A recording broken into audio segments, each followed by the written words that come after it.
하나님에 대한 흔적이 남아 있다라는 그것을 우리는 볼 줄 알아야 됩니다. 사실은 우리가 그것을 볼 줄 아는 것이 바로 예수 그리스도의 마음인 것입니다. 긍휼함이라고, 긍휼함. 하나님의 사랑으로 보는 거예요. 그런데 우리가 거짓자로 보면 그렇게 될 수가 없는 거죠. 저 사람이 공격하면 나도 또 방어해야 되고, 나도 분노해야 되고, 분노를 못 내면 밑으로 누르기라도 해야 되고, 별 갖가지의 방어 기제를 통해서 서로 살아가려고 애를 쓰고 있는 거죠.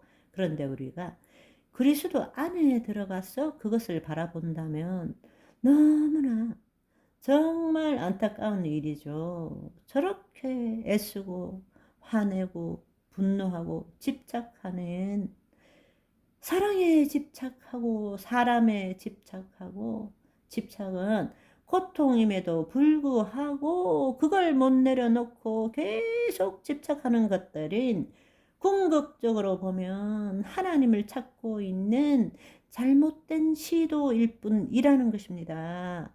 우리가 그걸 볼 줄 알아야 됩니다. 그리고 우리는 다르게 대할 줄 알아야 되는 거예요. 그걸 알고 나면, 그걸 깨닫고 나면 정말 많은 부분에서 자유함을 누릴 수가 있습니다. 자유함을. 그러니까 우리가 해야 될 일은 뭔가 하면, 내가 거지자 안에 들어있으면 그 사람이 나에게 투사할 때는 나도 거기에 대한 공격을 해야 되고, 그 사람의 감정에 동의해서 나도 그 감정을 폭발시켜야 되지만, 우리가 이 사실을 깨달으면, 기적은 어디가 기적인가 하면 그 사람이 이렇게 할 때 내가 참는다 혹은 공격한다가 아니라 바로 내 거짓자에서 벗어나서 그리스도 안으로 들어간다. 이것이 기적인 것입니다. 아멘. 분기탱천. 분노가 어릴 때부터 있는 사람은 온 가족을 분노로 괴롭히고 자기 자신도 괴롭힌 사람일지라도, 이 거짓자를 깨닫게 되면 자기가 얼마나 사탄한테 잡혀 있었고 자기가 하나님을 거부했다는 것을 깨달으면 마음에 평강이 찾아오고 새 사람이 되는 것입니다. 이제는 우리가 놀라운 사실은, 상대방이 나에게 공격해오고 분을 내는 그걸 통해서 내 마음을 새롭게 하는 기회가 되는 거예요.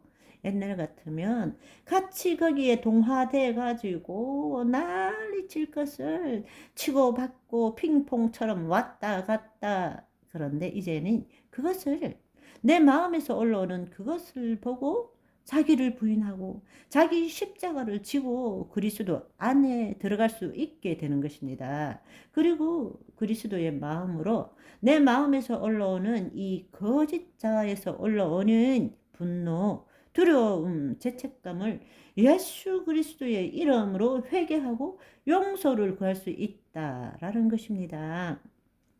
분을 내는 것, 하나님은 분내는 것이 죄라고 하지 않았습니다.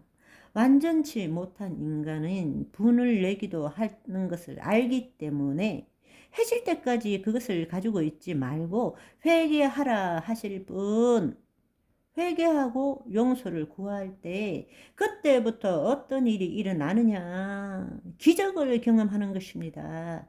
왜냐하면 그때부터 내 마음에 하나님의 말씀이 임하고 내 마음에 하나님의 사랑과 하나님의 능력이 임하기 때문입니다. 그때부터 기적을 경험하는 것입니다. 그런데 우리는 기도도 마찬가지입니다. 기도도 그 상태에서 기도할 때에 하나님의 능력 있는 기도가 나타나고 그 말씀의 실체가 이루어지지, 여기에서 주여 살려주세요 뭐 어째달라 금식하고 떼쓰고 끈질기게 간절히 기도한다고 아무 일도 안 일어납니다. 아무 일도 안 일어나요. 그리스도 안에 있을 때라야만이 그리스도의 이름을 사용할 수 있고 그리스도 안에 있는 믿음으로 주의 뜻을 이룰 수 있게 되는 것입니다. 이제 여러분들이 놀라운 사실을 여러분들이 깨달아야 됩니다.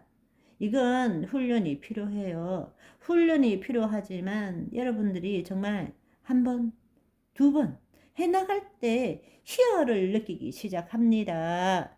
여러분 생각해 보세요. 내 안에 결핍과 부족이 없으면 다른 사람으로부터 뭔가를 얻어내려고 애쓰지 않습니다.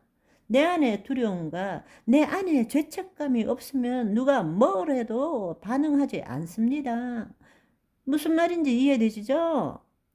내 안에 죄책감이 있고 내 안에 두려움이 있기 때문에 반응하는 거예요. 그런데 내 마음을 새롭게 함으로 상대방으로부터 뭔가 얻어내기 위해서 이기적인 사랑을 하지 않는다고요. 내가 이기적인 사랑을 하느냐 하지 않느냐는 사실은 상대방이 나에게 관심이 없어질 때를 보면 압니다. 상대방의 관심이 없어지면 내 안에서 분노가 나고 화를 내는 이유는 너가 내 죄책감 없애줘야 되고 너가 내 결핍 채워줘야 되는데 그것을 못 채워주니까 그것을 상대방에게 투사를 하는 거거든요. 그런데 내 안에 결핍과 부족이 없고 그리스도의 사랑을 내가 맛보고 있다면 한번 맛보시라니까요.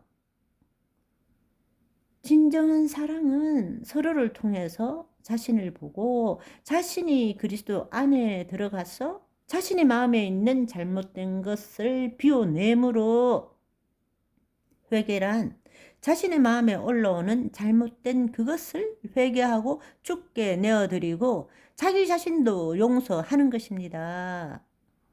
회개하고 깨끗한 마음이 청결한 상태가 되었을 때 하나님의 사랑이 임하고 그 사랑을 나누는 것이 하나님이 원하시는 사랑인 것입니다.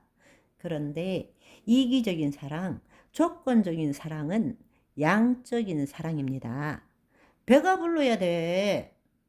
상대방이 나에게 내 필요한 것을 채워줘야 사랑한다고 느끼는 거예요. 그런데 그 사람이 나에게 관심을 안 가지면 내가 결핍한 것이 드러나는 거죠. 내 죄책감이 드러나는 거예요. 그럴 때는 분노가 나는 겁니다. 내 안에 있는 것을 그 사람에게 전가하니까 더 힘든 것은 상대방이 다른 사람을 좋아한다? 이래 되면 분노 정도가 아니라 분노에다가 질투까지 합해져서 이제는 뭐 난리가 아주 증오로 바뀌는 것입니다. 그러니까 이기적인 사랑은 양적인 사랑입니다. 그렇지만 하나님이 원하시는 사랑은 질적인 사랑입니다. 양하고는 상관이 없어요. 왜냐하면 서로가 충만하기 때문에 서로를 보고 사랑하는 것이 아니라 서로를 보고 자기 자신의 잘못된 것을 비워내므로 하나님이 사랑이 임했기 때문에 그 사랑을 하나로 나누는 것입니다.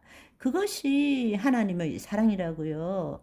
하나님이 우리에게 원하시는 것이 그 사랑이라니까요. 하나님이 나에게 뭘 채워줘서 만족하는 것이 아닙니다. 그 하나님의 사랑과 우리 안에 있는 하나님의 사랑이 섞이는 거예요. 일체가 하나가 되는 것입니다. 누리는 거예요. 아멘. 이것이 하나님이 원하시는 사랑인 것입니다.